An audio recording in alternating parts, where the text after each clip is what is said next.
Et on va tout de suite partir pour la capitale du Niger, retrouver Nathalie Prévost, journaliste, notre ancienne correspondante à Niamey. Bonsoir Nathalie. Bonsoir. Alors, comment s'est passée la journée électorale? Est-ce que la mobilisation a été forte? On a compris que les attentes étaient grandes.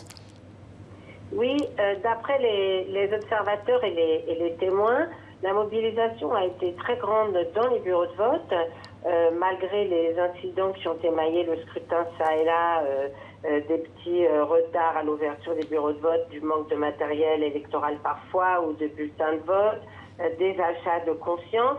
Mais ce qui est très spectaculaire, c'est qu'il y a une grande mobilisation ce soir pendant le dépouillement, à la fois des partis politiques et aussi des délégués et même des citoyens ordinaires qui sont venus surveiller, contrôler ces opérations de dépouillement.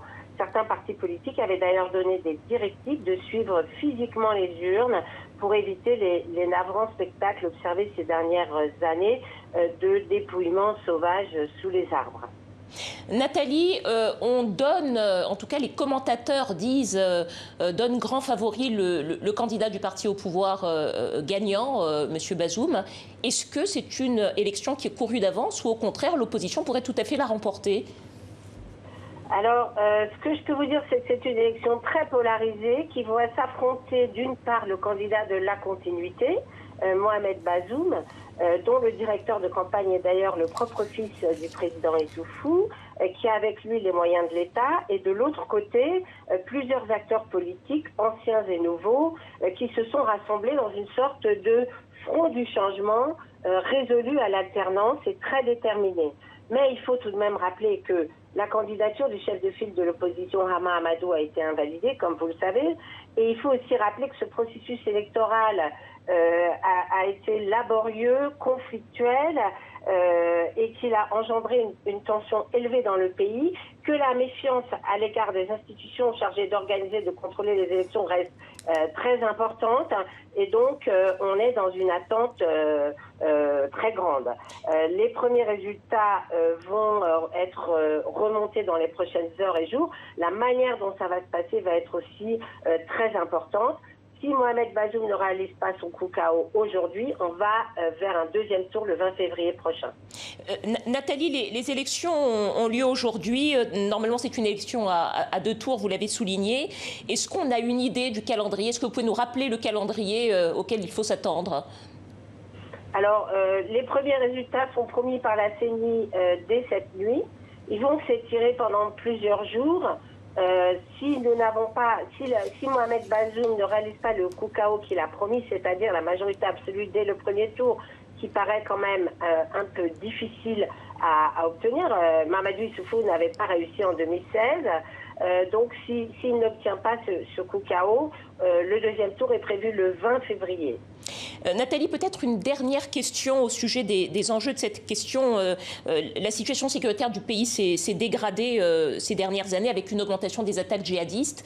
Est-ce qu'il pourrait y avoir un changement de politique sur la question du terrorisme après cette élection?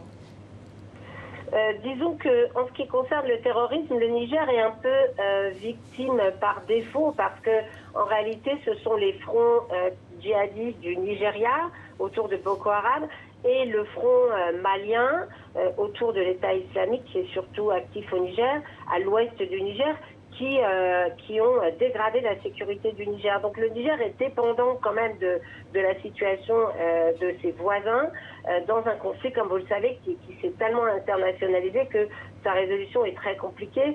Et je ne sais pas vraiment quelle sera la marge de manœuvre réelle du prochain gouvernement sur le fond de cette crise. Quoi qu'il arrive par ailleurs. Mais en tout cas, est-ce qu'on observe des différences de politique ou en tout cas des volontés de mener des politiques différentes entre le candidat de l'opposition et le candidat du parti au pouvoir? Est-ce qu'on observe ça? Je ne crois pas que la sécurité fasse vraiment partie des aspects qui les divisent.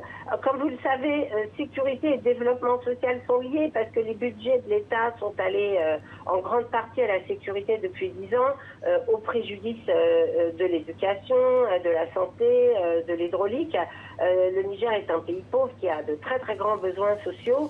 Les partis sont tous plus ou moins condamnés de toute façon à faire une politique de développement social de base.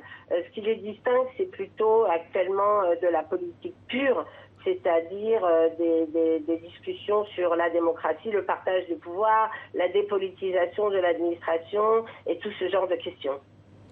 Merci à vous pour ces explications. Nathalie Prévost, journaliste, ancienne correspondante de TV5 Monde au Niger. Voilà ce qu'on pouvait dire sur cette journée électorale au Niger, présidentielle, législative. Vous pouvez bien sûr retrouver notre page spéciale sur notre site internet et notre fil d'actualité Twitter.